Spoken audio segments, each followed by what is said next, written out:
నమస్తే, నేను కల్పన. వ్యతిరేక వార్తలు రాస్తున్నాడని విలేకరిని హతమార్చిన అధికార పార్టీ నేత అనుచరుడు, టీవీ నటి, సాఫ్ట్వేర్ ఇంజనీర్ మహిళల అనుమానాస్పద మృతులు. ప్రకాశం జిల్లాలో 8వ తరగతి విద్యార్థినికి ప్రేమ పాఠాలు బోధించిన తెలుగు టీచర్. కరీంనగర్ జిల్లాలో ప్రైవేట్ స్కూల్ యాజమాన్యం over action. International kidney racket గుట్టురట్టు చేసిన హైదరాబాద్ కాకీలు. మీ చుట్టూ జరిగే నేరాల పట్ల అప్రమత్తంగా ఉండాలని హెచ్చరిస్తూ వెల్కమ్ టు క్రైమ్ రిపోర్టర్.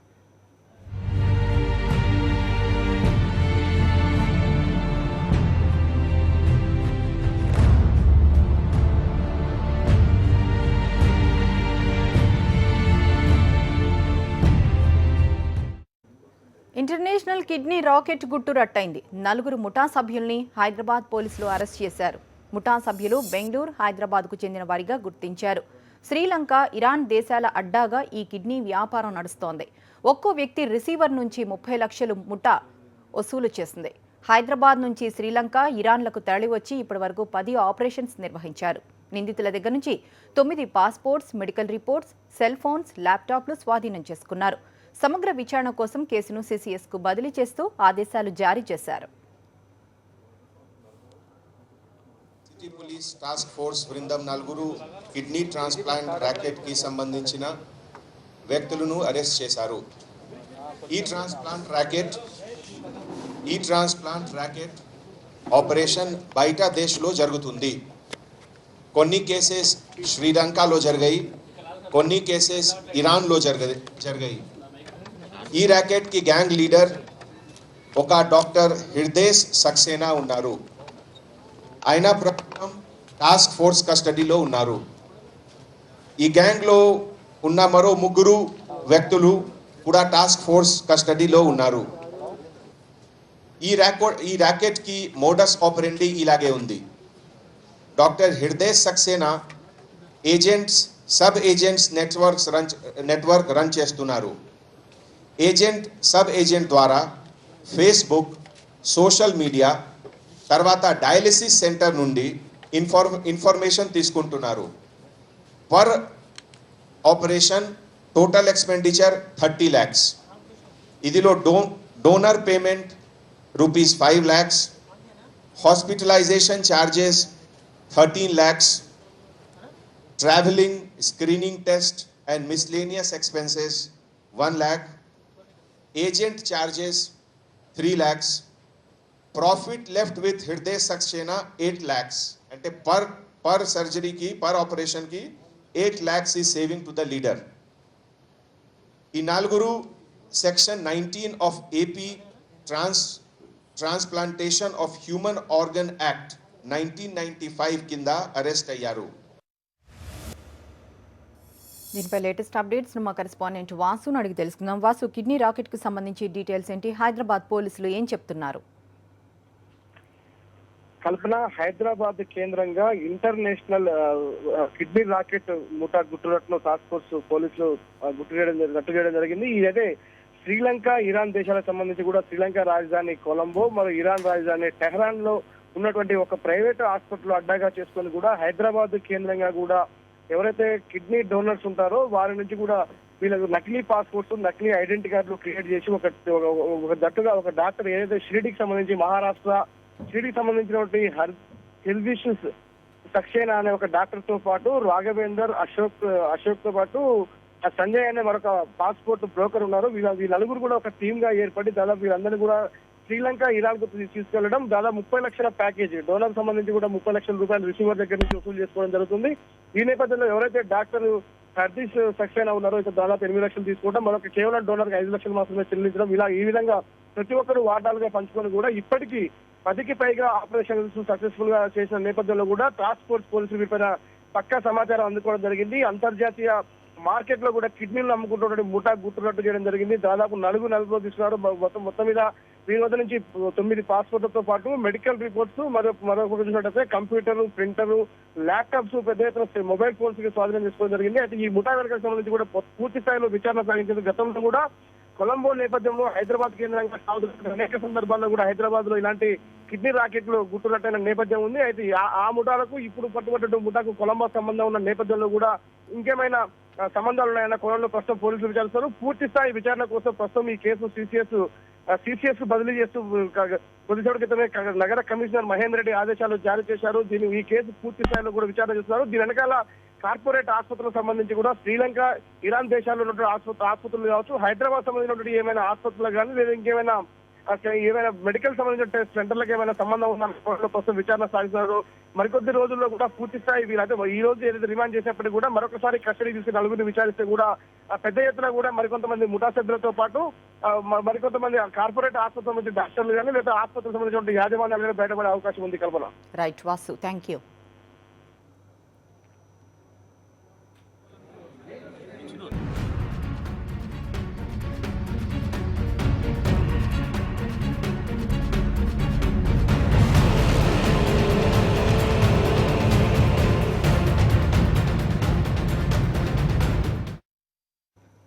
ఎంతటి వారు తప్పు చేసినా ఆయన కలం కదం తొక్కుతుంది. పేద ప్రజలకు అందాల్సిన రేషన్ బియ్యం పక్కదారి పట్టిందని తెలుసుకొని ఆయన పెన్ను కదిలింది. రేషన్ మాఫియాపై వరుస కథనాలు రాశారు. నేరగాళ్ల గుండెల్లో రైళ్లు పరిగెత్తించారు. బండారం బయటపడడంతో ఆ జర్నలిస్టుపై హత్యాయత్నం చేశారు. 3 నెలల పాటు మృత్యుతో పోరాడిన ఆయన చివరకు ప్రాణాలు వదిలాడు. చికిత్స పొందుతూ ఆంధ్రప్రభ విలేకరి శంకర్ మృతి. రేషన్ మాఫియాపై వార్తలు రాయడంతో శంకర్పై దాడి. వేట కొడవళ్లతో చేతిని నరికి ఇనుపరాడ్లతో తలపై మోది. 2014 నవంబర్ 25న శంకర్పై హత్యాయత్నం. 2014 నవంబర్ 25న గుంటూరు జిల్లా చిలకలూరిపేటలో ఘోరం జరిగింది. రేషన్ మాఫియాపై వార్తలు రాశాడన్న కారణంతో ఆంధ్రప్రభ జర్నలిస్టు శంకర్పై దుండగులు దాడి చేశారు. ఈ దాడి ఓ ప్రజాప్రతినిధి ముఖ్య అనుచరుడి కనుసైగల్లో జరిగిందన్నది జగమెరిగిన సత్యం. ప్రస్తుతం ప్రధాన సూత్రధారి దర్జాగా కాలరెగరేసుకుని తిరుగుతుంటే పక్కదారి పడుతున్న రేషన్ బియ్యంపై వరుస కథనాలు రాసి పేద ప్రజల పక్షాన నిలబడి వార్తలు రాసిన విలేకరి శంకర్ మాత్రం తిరిగి రాని లోకాలకు వెళ్లిపోయాడు.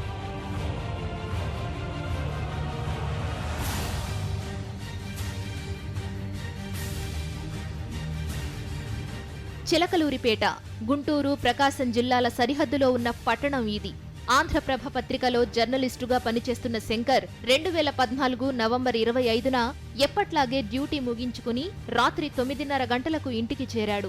తన బైక్ స్టాండ్ వేస్తుండగానే వెనక నుంచి వచ్చిన 3 వ్యక్తులు ఇనుపరాడ్డుతో తల మీద మోదారు. చెయ్యి అడ్డుపెట్టుకోబోయిన శంకర్ చేతిని వేట కొడవలితో నరికేశారు.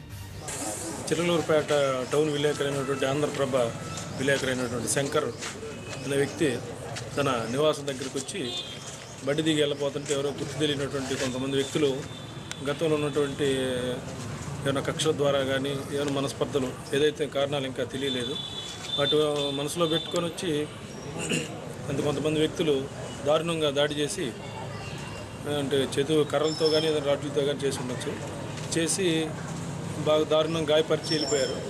అతను ముందు మన చిలకలూరుపేట టౌన్ హాస్పిటల్ తీసుకెళ్తే గుంటూరు రెఫర్ చేశారు. గుంటూరు వెళ్ళిన తర్వాత చనిపోయినట్లుగా వైద్యులు ధృవీకరించారు. ఇంటి ముందు రక్తపు మడుగులో పడి ఉన్న శంకర్ను స్థానికులు ఆస్పత్రికి తరలించారు. పరిస్థితి విషమించడంతో గుంటూరు ప్రభుత్వ ఆస్పత్రికి తరలించారు. 3 నెలల పాటు మృత్యువుతో పోరాడిన జర్నలిస్టు శంకర్ చివరకు ప్రాణాలు వదిలారు. శంకర్ హత్యకు కుట్ర చేసింది అధికార పార్టీకి చెందిన ఓ ముఖ్య నేత అనుచరుడు అని పోలీసుల విచారణలో తేలింది. అయినా సరే ఈ ఘటనకు పాల్పడిన సూత్రధారుణ్ణి పోలీసులు ఇంతవరకు అరెస్టు చేయలేదు. సూత్రధారి పరారీలో ఉన్నట్లు చెబుతూ పోలీసులు కాలం వెళ్లబుచ్చుతున్నారని విమర్శలున్నాయి.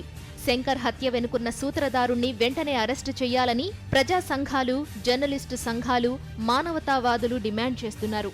ఒక రాష్ట్ర మంత్రి అందున రాజధాని వ్యవహారాల్లో కీలక పాత్ర పోషిస్తున్న పత్తిపాటి పుల్లారావు గారు ప్రాతినిధ్యం వహిస్తున్న చోట ప్రజాస్వామ్యానికి పట్టుగొమ్మైన పత్రికా వ్యవస్థకు చెందిన జర్నలిస్ట్ అరెస్ట్ చేస్తే ఇంతవరకు కేసు ఒక కొలికి రాలేదు. అందుకు కారకులను గుర్తించలేదంటే పోలీసు వ్యవస్థ ఏమాత్రం పనిచేస్తుంది, పోలీసు వ్యవస్థను పనిచేయాల్సిన పాలకవర్గం ఏం చేస్తుందో ఆలోచించుకోవాల్సిన అవసరం ఈ పాలకవర్గానికి ఉంది, ఈ పోలీసు వ్యవస్థకి ఉంది. తేల్చకపోతే ఇక్కడి నుంచి ప్రాతినిధ్యం వహిస్తున్న రాష్ట్ర మంత్రి పత్తిపాటి పుల్లారావు గారు కానీ ఈ పోలీస్ అధికారులు కానీ రాష్ట్రంలో ఏ జిల్లాకు వచ్చినా ఖచ్చితంగా అడ్డుకుంటారని మాత్రం జర్నలిస్టులుగా నేను తెలియజేయదలుచుకున్నాను. ఒక జర్నలిస్టు మర్డర్ జరిగితే తేల్చలేని స్థితిలో యంత్రాంగం ఉందంటే చాలా దయనీయం. ఈ ఘటనకు బాధ్యులైన వారిపై సర్కారు వెంటనే చర్యలు తీసుకోవాలని డిమాండ్ చేస్తున్నాయి. సాక్షి న్యూస్, గుంటూరు జిల్లా. తెలుగు సీరియల్ నటి దీప్తి అలియాస్ రామలక్ష్మి మృతి పలు అనుమానాలు రేకెత్తిస్తోంది. ఆమెను ఎవరైనా ఉరివేసి హత్య చేశారా? ఆత్మహత్య చేసుకుందా? ఆమె మృతికి కారణాలేంటి? ఆమె చనిపోయే ముందు ఎవరితో మాట్లాడింది? మిస్టరీగా మారిన దీప్తి మృతి కేసుపై పోలీసులు ఆరా తీస్తున్నారు.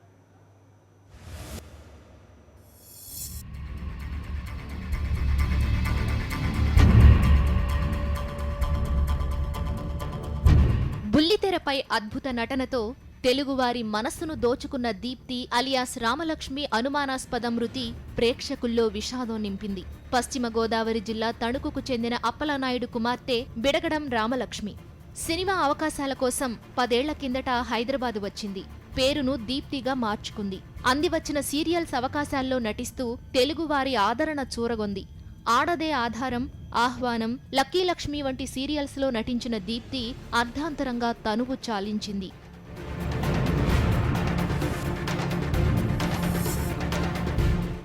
సీరియల్స్లో నటించే స్థాయి నుంచి అనతి కాలంలోనే సీరియల్స్ నిర్మించే స్థాయికి ఎదిగింది దీప్తి. ప్రస్తుతం తాళి అనే సీరియల్కు సహనిర్మాతగా కూడా వ్యవహరిస్తోంది. కేవలం సీరియల్స్లోనే కాదు, పెళ్ళామా ప్రియురాల, కొత్తొక వింత, జోగిని సినిమాల్లో నటించింది. బుల్లితెరపై ఎంతో అందంగా కనిపించే దీప్తి నిజ జీవితంలో ఎన్నో ఒడిదుడుకులు ఎదుర్కొన్నట్లు తెలుస్తోంది.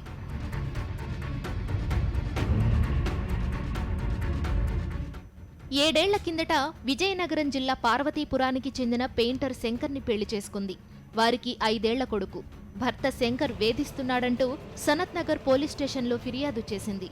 దీప్తి సీరియల్స్ డైరెక్టర్ రమేష్ కుమార్తో సహజీవనం చేస్తున్నట్లు తెలుస్తోంది.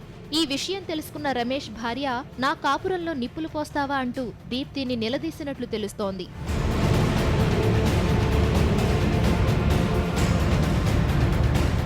ఈ క్రమంలోనే దీప్తి మృతి పలు అనుమానాలు రేకెత్తిస్తోంది. రాత్రి 11 గంటల సమయంలో దీప్తి ఫ్లాట్కు వచ్చానని, తలుపు తీయకపోవడంతో కిటికీలోంచి చూడగా ఆమె చీరతో ఉరేసుకోవడం చూసి సనత్ నగర్ పోలీసులకు సమాచారం అందించానని చెబుతున్నాడు రమేష్. కేసు నమోదు చేసుకున్న పోలీసులు దీప్తి ఉరివేసుకున్న ఫ్లాట్లో అణువణువు పరిశీలించారు. దీప్తి ల్యాప్టాప్ను స్వాధీనం చేసుకున్నారు. పలు ఆధారాలను సేకరించారు. దీప్తి నిజంగానే ఆత్మహత్య చేసుకుందా లేక మరేదైనా జరిగుంటుందా అనే కోణంలో పోలీసులు విచారిస్తున్నారు. సాక్షి న్యూస్, హైదరాబాద్. ప్రేమికుల రోజునే హైదరాబాద్లో విషాదం జరిగింది. సాఫ్ట్వేర్ ఇంజనీర్గా పనిచేస్తున్న సుప్రియ భవనంపై నుంచి పడి మృతి చెందింది. అయితే సుప్రియ మృతి అనుమానాస్పదంగా ఉంది. సరిగ్గా ప్రేమికుల రోజునే చనిపోవడం అనేక అనుమానాలకు తావిస్తోంది.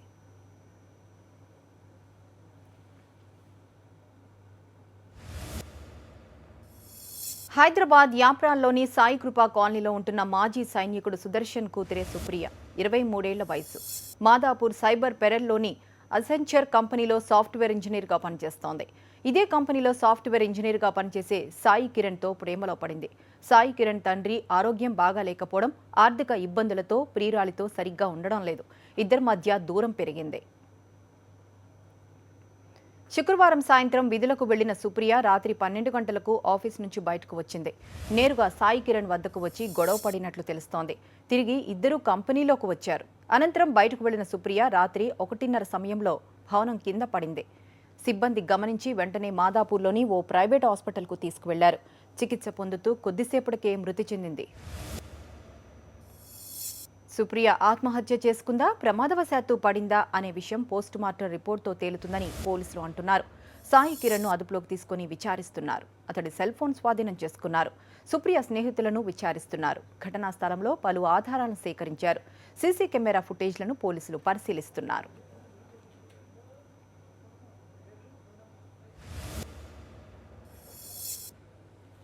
తన కూతురు ఆత్మహత్యకు పాల్పడేంత పిరికిది కాదంటున్నారు సుప్రియ తండ్రి సుదర్శన్. పోలీసులకు ఇచ్చిన ఫిర్యాదులోనే ఇదే విషయాన్ని చెప్పారు. సాయి కిరణ్తో గతంలో గొడవలు జరిగాయని, తన కూతురు మృతిపై అనుమానాలు ఉన్నాయని అంటున్నారు.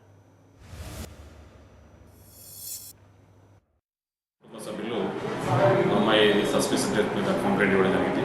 దీన్ని సస్పెన్స్ డెత్ మీద తీసుకొని మేము ఎంక్వైరీ చేస్తున్నాం. మరి దీనిలో సీసీ ఫుటేజెస్ వాటిని ఎలా వెళ్ళింది, అమ్మాయి ఎన్ని గంటలకు వెళ్ళింది, గొడవలు ఉన్నాయన్న కారణంగా విచారిస్తాం. పైకి కనపడడం ఏంటంటే ఇప్పుడు ప్రాథమిక విచారణ తెలియదు ఏంటంటే అమ్మాయి అంటే ప్రమాదశాత్తు జారిపడడం కానీ సూసైడ్ కానీ అటెండ్ చేసిందని అనుకుంటున్నాం. దీని తదుపరి మిగతా మెయిల్స్ ఆమె ఫేస్బుక్ చాట్ అవన్నీ కూడా తీసుకొని ఇన్వెస్టిగేషన్ చేస్తాం. మన లవ్ అఫేర్ ఏమన్నా మాట్లాడింది? లవ్ అఫేర్ అంటే అసలు అదే ఆఫీస్లో పనిచేసే ఒక అబ్బాయి కూడా అమ్మాయి కొద్దిగా లవ్ అఫేర్స్ ఉన్నారు. చాటింగ్లో కూడా అతను అంటే అతను వాస్తవం కూడా ఏం జరిగిందో అతను ఇక్కడ అతనితో కూడా మాట్లాడింది. సో అంటే పెళ్లి విషయంలో కొన్ని రోజుల నుంచి వాళ్ళ మధ్యన పెళ్లి చేసుకోవాలని దాని మీద నడుస్తున్నట్టు తెలుస్తుంది. సుప్రియ భవనంపై నుంచి పడే కంటే ముందు ఆమె ఎవరితో మాట్లాడింది, ఎవరితో చాటింగ్ చేసిందనే దానిపై దృష్టి పెట్టినట్లు పోలీసులు తెలిపారు. ప్రమాదవశాత్తు జారిపడిందా లేక ఆత్మహత్య చేసుకుందా అనేది విచారణలో తేలుతుందంటున్నారు పోలీసులు.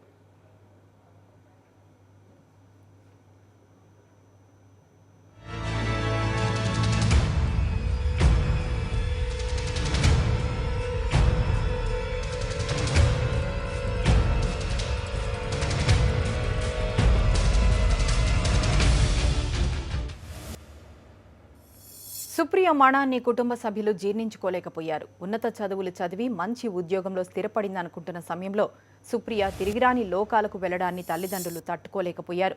కన్న కూతురు ఇక లేదని తట్టుకోలేక కన్నీరు పెట్టిన తల్లిదండ్రుల రోదన అందర్నీ కలిచివేసింది.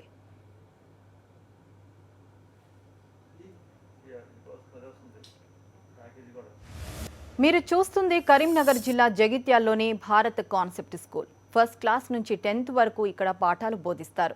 10th క్లాస్ వాళ్లకు రెగ్యులర్ మాదిరిగానే స్కూల్లో స్లిప్ టెస్ట్ నిర్వహించాడు ఫిజిక్స్ టీచర్ సమర్. అయితే స్లిప్ టెస్ట్ తర్వాత ఆన్సర్ షీట్స్ను విద్యార్థులకు ఇవ్వడం ఆనవాయితీ.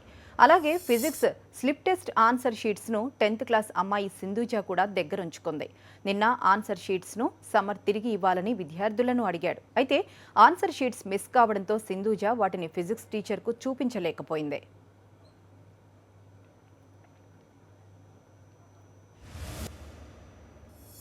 సింధూజ సమాధానంతో ఏదో ఉపద్రవం వచ్చినట్లుగా ఫిజిక్స్ టీచర్ చిర్రెత్తిపోయాడు. విచక్షణ మరిచిపోయి సింధూజాను చితక్కొట్టాడు. కాళ్లు చేతులపై చిత్రహింసలకు గురిచేశాడు. కరడుగట్టిన దొంగలపై పోలీసులు ఉపయోగించే 3rd డిగ్రీ తరహాలో సమర్ అనే టీచర్ సింధూజాను చితకబాదాడు. అయినా కోపం చల్లారని సదరు టీచర్ పనిష్మెంట్ అంటూ ఎర్రటి ఎండలో నిలబెట్టాడు. స్కూల్ మొదలు నుంచి ఎండ్ వరకు అలాగే బాలికను నిలబెట్టాడు.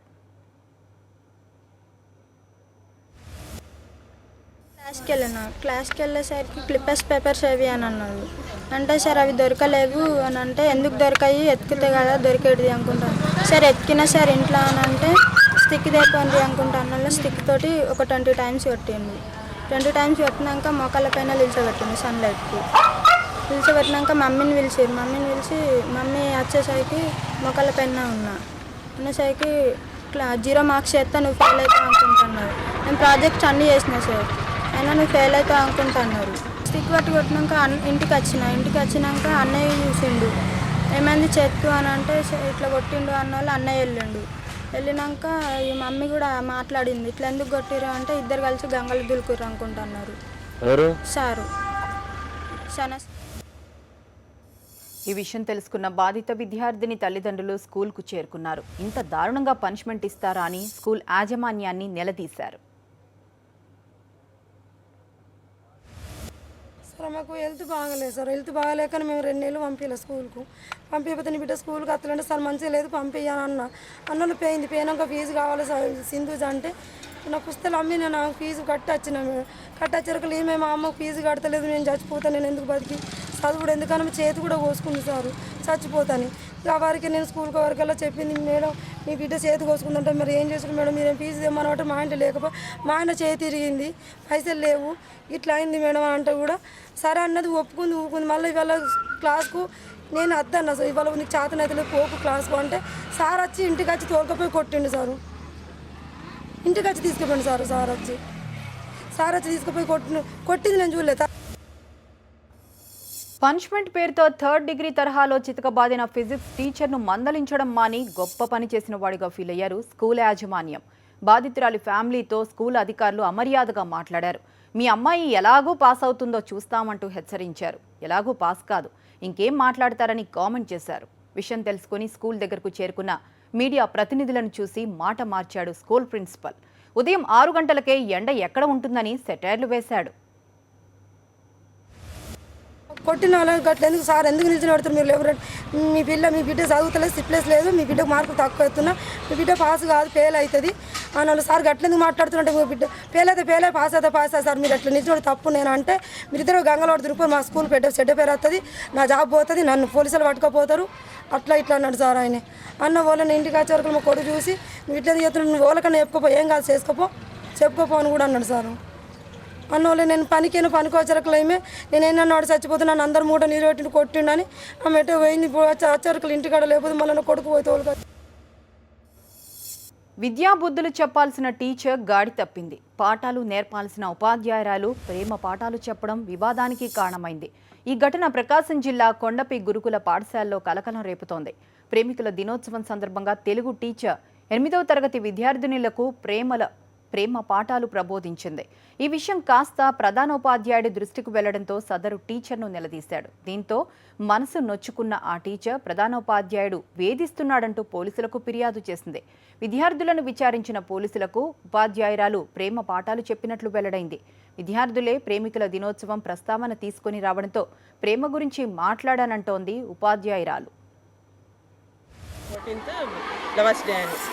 అంటే ఏంటి నవ్వుతున్నారు, మీకు కూడా ఎవరైనా లవర్స్ ఉన్నారా? ఉండొచ్చు, తప్పు లేదు. ఏ సమయంలో ఏ వయసులో చేయాల్సిన ఆ వయసులోనే చేయాలమ్మా అని చెప్పాను. అంతటితో ఆ టాపిక్ అయిపోయిందండి. అవును, 8th క్లాస్ వాళ్ళకు కూడా లవర్స్ గురించి చెప్పడం తప్పు కదా మేడం? లవర్స్ ఉంటారని చెప్పడం అంటే వాళ్ళకి తెలియదని అనుకోవట్లేదు. లవర్స్ డే అనేది లవర్ ఉంటారనేది వాళ్ళకి తెలిసిన విషయం కాబట్టి మాట్లాడాల్సి వచ్చింది. అంటే వాళ్ళు ఆ సమయంలో పొరపాట్లు చేసే కూడా ఉంటాయి కదా, తెలిసి తెలియకుండా, కాబట్టి దాని గురించి చెప్పాల్సి వస్తుంది. కాబట్టి ఏ సమయంలో చేయాల్సిన ఆ సమయంలో చేయాలమ్మా అని చెప్పాను. అయితే మేడం దాన్ని తప్పుగా తీసుకొని సార్ మీద ఇలా కేసు పెట్టింది. టోటల్గా మీ సార్ మంచోడేనా? టోటల్గా మంచోడే సార్. సార్ వచ్చిన తర్వాత మాకు చాలా మంచి జరిగింది సార్. ముందు స్కూల్ తినేదానికి ఆహారంగా చేయవు. లవర్స్ డే అయితే 8th వాళ్ళ దగ్గరికి వెళ్ళి మీరేంది ఈరోజు ఇలా రెడీ అయ్యారు, మీకు ఎవరైనా లవర్స్ ఉన్నారో అని అడుగుతున్నారు సార్. ఉషానాడు ఏం సార్ మాట్లాడేది మమ్మల్ని? ఈరోజు February 14 అందుకే కదా మీరు సివిల్ డ్రెస్ వేసుకుంది, లవర్స్ డే అని వేసుకున్నారా అని అడిగారు. అప్పుడు నీకేమైనా ఉన్నారా లవర్స్ అని అడిగారు. అడిగేసరికి అమ్మాయి ఇచ్చి నాకు ఎవరు లేరు మేడం అని చెప్పింది. మీకు ఈ పిల్లలందరిలో ఎంతమందికి లవర్స్ ఉన్నారు చెప్పండి చేతులు వేస్తామని అడిగింది. చిన్నపిల్లలు వాళ్ళని ఆ మాట అడిగేసరికి నాకు చాలా బాధేసింది. చిన్నపిల్లల దగ్గర అలాంటి విషయాలు ఎత్తకూడదమ్మా. నేను వెంటనే పిలిచి మీరు ఆ పిల్లల దగ్గర అలాంటి మాటలేంటి, బ్యాలెన్స్ చేయనంత మాత్రాన వాళ్ళకి లవర్స్ ఉంటారా 8th క్లాస్ పిల్లలు? రెసిడెన్షియల్ స్కూల్లో ఇది మంచి పద్ధతి కదమ్మా, అది మీరు అట్లా అనకూడదు. మీరు మీ పద్ధతులు మరీ శృతిమించింది. నేను ఆల్రెడీ మీ గురించి సెక్రటరీకి 2 సార్లు రిపోర్ట్ చేస్తున్నాను. ఇవాళ వాళ్ళు మీకు మెమో పెట్టారు. ఈరోజు మీకు మెమో నేను రిటర్న్గా వాళ్ళు నాకు మెమో పెట్టారు, ఇది నేను అందజేస్తున్నాను. ఈ మెమో తీసుకెళ్ళి వెళ్ళిపోయి మీరు సెక్రటరీ గారికి మీ ఎక్స్ప్లెనేషన్ ఇచ్చుకోండి. ఇక మంచి కొత్త కాదని నేను నాకు చెప్పి ఆ మెమో ఇచ్చానండి. ఆ మెమో తీసుకొని వెళ్ళిపోయి స్టేషన్లో మళ్ళీ నా మీద ఏదో. తరగతి గదుల్లో విద్యను అభ్యసించాల్సిన పని లేదు. పుస్తకాలతో కుస్తీ పట్టనక్కర్లేదు. చకచకా రాయడం నేర్పుగా వస్తే చాలు, సర్టిఫికెట్ మీ సొంతం అవుతుంది. ఏంటి ఆశ్చర్యంగా ఉందా? ఇలాంటి చదువు కాని చదువు చదవాలని ఉందా? అయితే పదండి చిత్తూరు జిల్లా పుత్తూరు ఉన్నత పాఠశాలలో దక్షిణ భారత్ హిందీ ప్రచార సభ ప్రాథమిక మాధ్యమ పరీక్షలు నిర్వహించింది. ఇలా టెక్స్ట్ బుక్లు గైడ్లు విద్యార్థులకు ఇచ్చి పరీక్ష నిర్వాహకులే ప్రోత్సహించడంతో రేపటి పౌరులు మాస్ కాపీయింగ్లో నిమగ్నమయ్యారు. ఈ విధంగా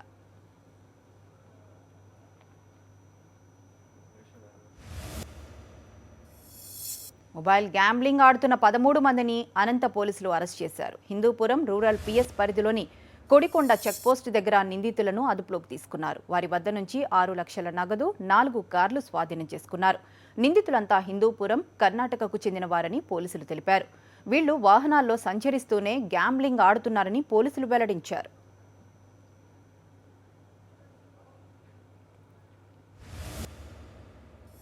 ఇది వాల్టీ క్రైమ్ రిపోర్టర్. Stay tune.